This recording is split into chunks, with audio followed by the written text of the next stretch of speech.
அன்பு உறவுகளுக்கு வணக்கம். ரஷ்யா தங்க கிட்ட இருக்கிற தங்கத்தை வித்து டாலரா மாத்த போறாங்க. இது ப்ளூபர்க் அப்படின்னு சொல்லிட்டு ஒரு இன்டர்நேஷனல் மீடியால வெளியாகிட்டு இருக்க ஒரு தகவல். இன்னும் அதிகாரப்பூர்வமாகல.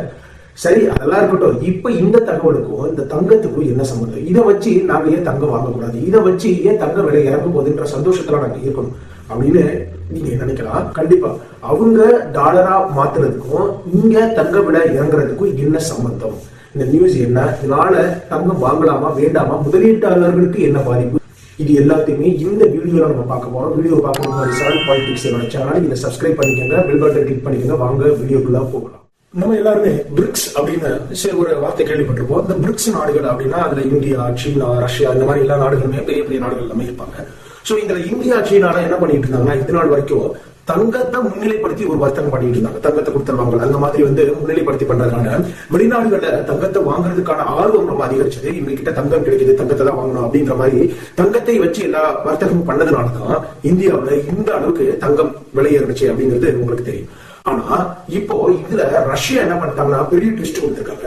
எப்படின்னா இப்ப அமெரிக்கா, அதாவது ரஷ்யாவுக்கு உக்ரைனுக்கு போர் நடந்துட்டு இருந்துச்சு. இந்த போர் இப்ப என்ன பண்ண போதுன்னா ஓரளவுக்கு முடிவுக்கு வர சூழ்நிலைக்கு வருது. அப்படி முடிவுக்கு வர வேண்டிய நிலை வந்தால் இவங்க என்ன பண்ணுவாங்கன்னா அமெரிக்கா கூட கண்டிப்பா ஒரு ஒப்பந்தம் போடுவாங்க, ஒரு பொருளாதார ஒப்பந்தம் போட்டுக்கலாம் அப்படின்னு ரஷ்யா முடிவு பண்ணிருக்காங்க.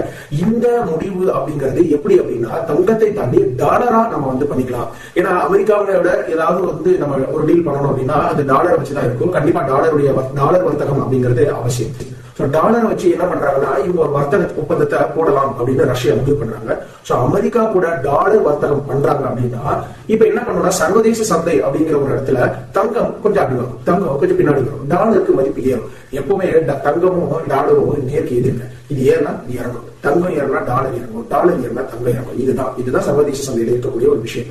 இப்போ இந்த டாலருடைய மதிப்பு இறங்கி தங்கத்தினுடைய மதிப்பு ஏறினதுனால எல்லாரும் தங்கம் வாங்கினாங்க, தங்கம் விலை ஏறிச்சு. ஆனா இப்போ ரஷ்யா என்ன பண்ணிட்டாங்கன்னா திடீர்னு நாங்க அவங்களோட ஒப்பந்தம் பண்ணிக்கிறோம், அதுக்கு எங்ககிட்ட இருக்க தங்கத்தை வித்து நாங்க டாலரா மாத்திரலாமா அப்படின்னு முடிவு பண்ணிருக்கோம் அப்படின்ற மாதிரி ஒரு நியூஸ் சொல்லியிருக்காங்க. சோ கண்டிப்பா இந்த நியூஸ்னால என்ன ஆகும்? ஒருவேளை இந்த ஒப்பந்தம் நடந்தால் கண்டிப்பா டாலருடைய மதிப்பு எக்கச்சக்கமா ஏறும். அது இல்லாம தங்கத்தினுடைய மதிப்பு எக்கச்சக்கமா அதிகமாக்கும். அதாவது இப்ப தங்கத்தை வாங்கி வச்சிருக்க முதலீட்டாளர்கள் என்ன பண்ணுவாங்கன்னா ஐயோ நம்மளுடைய இவங்க டாலருக்கு மாறுறாங்களே, நம்மளுடைய தங்கம் எல்லாம் விலை மதிப்பு இல்லாம போயிடுவோம் அப்படின்னு அவசரமா எடுத்து விற்கிறதுக்கு முயற்சி பண்ணுவாங்க. ஆனா இந்த தகவல் எல்லாம் இன்னும் அதிகாரமாக அவ்வளவுதான். தகவல் வெளிவதற்கு அதிகாரமாகும் பொழுது இதை நீங்க தங்கத்தை என்ன மாதிரியான முறையில விற்கணும் பார்க்கணும் அப்படின்னு முடிவு பண்ணிக்கோங்க. சோ இந்த தகவல் உங்களுக்கு ரொம்ப பயனுள்ளதா இருந்திருக்குன்னா பிடிச்சிருந்தா லைக் பண்ணுங்க, சேனல் சப்ஸ்கிரைப் பண்ணுங்க. வேறு ஒரு நல்ல தகவலோட உங்களை சந்திக்கிறேன். நன்றி நண்பா.